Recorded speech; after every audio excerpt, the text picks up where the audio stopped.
Higher level physics में आप interest रखते हैं, आप ओलंपियाड्स इंटरनेशनल लेवल में पहुंचना चाहते हैं, तो अगर आपका मन करे तो समझ लीजिएगा, ना मन करे तो ऐसी जरूरत नहीं थी। आप मैथमेटिकली अपने आप को समझते हैं कि आपको चीजें आती हैं, तो इसलिए मैं थोड़े से असम्पशंस ले सकता हूं। इस वीडियो में मैं एनर्जी डेंसिटी की बात वापस से करने वाला हूं, और इसमें एनर्जी डेंसिटी का जो फॉर्मूला है half epsilon naught E square, इसको हम मैथमेटिकली प्रूव करने की कोशिश करेंगे।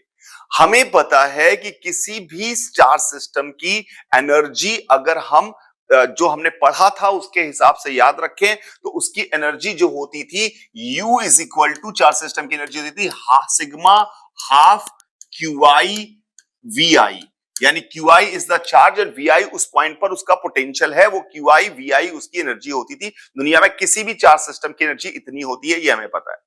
अगर मैं इसको लिखने की कोशिश करूं इंटीग्रेशन के फॉर्म में, तो इसको इंटीग्रेशन के फॉर्म में लिखूं तो हम लिख सकते हैं it is defined as half V dq। हमारे पास ये है, इस तरह से डिफाइन कर सकते हैं। V is the potential, dq is the charge.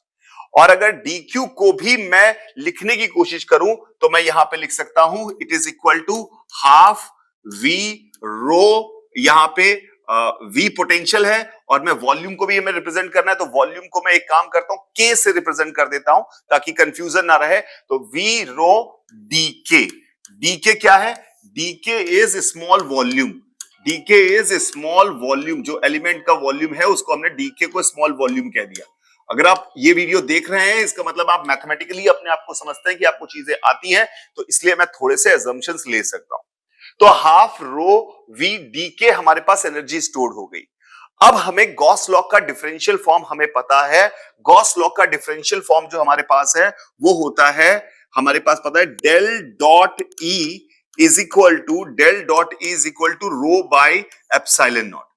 Gauss law का डिफरेंशियल फॉर्म होता है del dot E is equal to rho by epsilon naught, और इसका जो इंटीग्रेबल फॉर्म होता है वो होता है, अगर आपको याद हो तो उसका इंटीग्रेबल फॉर्म होता है E डॉट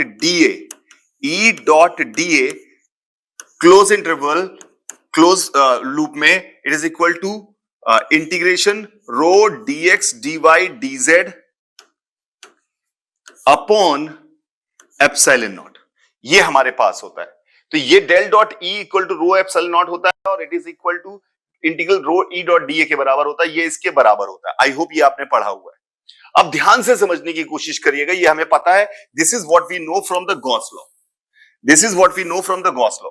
अब उस वाले एक्सप्रेशन में एनर्जी डेंसिटी जो हमने लिखी हुई है, उस एनर्जी डेंसिटी वाले एक्सप्रेशन में मैंने रो की जगह एप्सिलॉन नॉट, यानी हमने यहां पे क्या लिखा, U is equal to half integration, पहली बात इंटीग्रेशन हाफ को हाफ लिखा, V को V लिखा, रो को लिखा डेल डॉट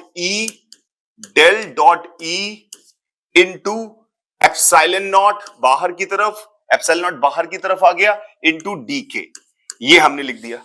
अब हमने इसमें हाफ भी कॉमन हो गया तो U की वैल्यू हो गई हाफ एप्सिलॉन नॉट, जो हमारे पास आ गया। अंदर जो बच गया हमारे पास बच गया V into del dot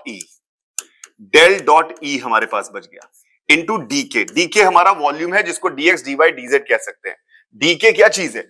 dk जो है वो छोटा सा वॉल्यूम है जिसको हम कार्टेशियन सिस्टम में dx dy dz लिख सकते हैं। आगे देखते हैं। अब हमारे पास ये एक्सप्रेशन आ गया डेल डॉट E, ये अब इसको कैसे सॉल्व करें? तो अगर आप देखें डेल अगर हम निकालने की कोशिश कर रहे हैं, यहां पर प्लीज ध्यान से देखिएगा, डेल जो हमारे पास है डेल ऑफ E फाई निकालने की कोशिश कर रहे हैं, तो इसकी वैल्यू आएगी E del phi product rule plus del phi plus phi del E, ये हमारे पास आ गया प्रोडक्ट रूल से। अगर प्रोडक्ट रूल से डेल डॉट E फाई की वैल्यू इतनी आ गई तो हमारे पास डेल डॉट E यहां लिखा हुआ है, del dot E phi del dot E यहां लिखा हुआ है, तो फाई डेल डॉट E हमने इसको क्या करा, इसको एक बार सिंप्लीफाई करते हैं। हमने क्या किया, del dot E vector V का हम बात कर रहे हैं, तो हमने क्या कहा, V del dot E plus E del V, ये हमने लिख दिया प्रोडक्ट रूल से। अगर हमने ये प्रोडक्ट रूल से यहां लिख दिया है तो अब v del डॉट e जो ये वैल्यू है इसकी जगह हमने ये डाल दिया, तो u की वैल्यू क्या आई देखते हैं। थोड़ा मुश्किल लग रहा है पर समझिएगा, हाफ एप्सिलॉन नॉट, इसकी वैल्यू यहां रखिए, इसको हटा रहा हूं, it is equal to del dot ev minus e del v bracket में dk, ये हमारे पास आ गया। अब हमें पता है कि डेल v जो होता है, डेल v जो होता है वो e के बराबर है, यानी ये e डॉट e के बराबर आ जाएगा, तो ये हमारे माइनस डेल v जो होता है वो e के बराबर होता है, तो हमने इसको लिख सकते हैं u is equal to half epsilon naught bracket में, यहां पर पहला टर्म आया integration of del dot ev, e vector v plus minus del V को e लिखा तो ये हमारे पास आया e स्क्वायर, ये पूरा का पूरा ब्रैकेट इनटू डी। अब इस टर्म को अगर आप देखें, अब ये डेल डॉट ईवी है, डेल डॉट ईवी की वैल्यू हमारे पास क्या है, इसकी वैल्यू निकालते हैं। तो ये जो एक्सप्रेशन मैंने यहां लिखा हुआ इसका फायदा उठाते हैं। तो डेल डॉट ई की वैल्यू अगर रो बाय एप्सिलॉन नॉट होती है तो यहां पर E dot D A, close integral E dot D A, rho D X D Y D Z है। अब इस रो को, ये जो रो लिखा हुआ है इसको मैं लिख सकता हूं डेल डॉट ई, तो del dot E D X D के अपॉन एप्सिलॉन नॉट की वैल्यू ई डी ए के बराबर आती है। I hope you are getting this point. तो इसका मतलब है कि ये वाला जो इंटीग्रेशन है डेल डॉट ई का integration volume integration, surface integration में कन्वर्ट किया जा सकता है। समझिएगा, डेल डॉट ई का वॉल्यूम के साथ इंटीग्रेशन सम कांस्टेंट के साथ मल्टीप्लाई करके इलेक्ट्रिक फील्ड का एरिया के साथ इंटीग्रेशन आ जाता है। तो हमने पूरी दुनिया में अगर इसको, इस पूरी दुनिया में जहां जहां चार्ज है सब जगह चार्ज को कंसीडर कर लिया, थोड़ा सोचिएगा, तो डेल डॉट ईवी का जो इंटीग्रेशन है ये हमारे पास बन जाएगा ईवी डॉट डीएस, पूरी दुनिया का integration, plus integration E square D के, ये वाला टर्म तो है ही है, और बाहर हमारे पास हाफ एप्सिलॉन नॉट बाहर है, ये हमारे पास आ गया। थोड़ा थोड़ा समझने की कोशिश करेगा।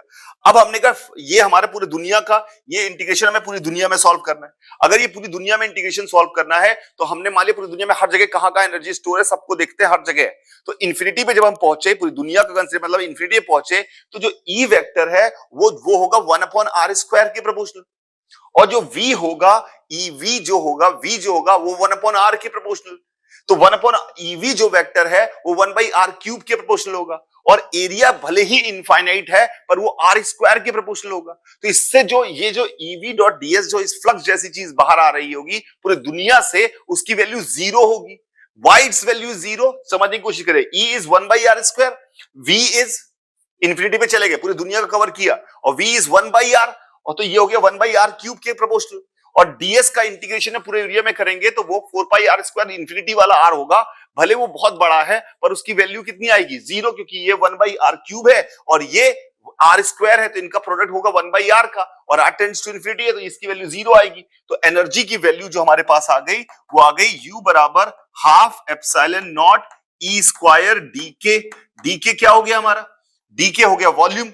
तो इसका अगर हम डिफरेंशिएट कर दें तो हमारे पास आ गया du by D K is equal to half epsilon naught E square.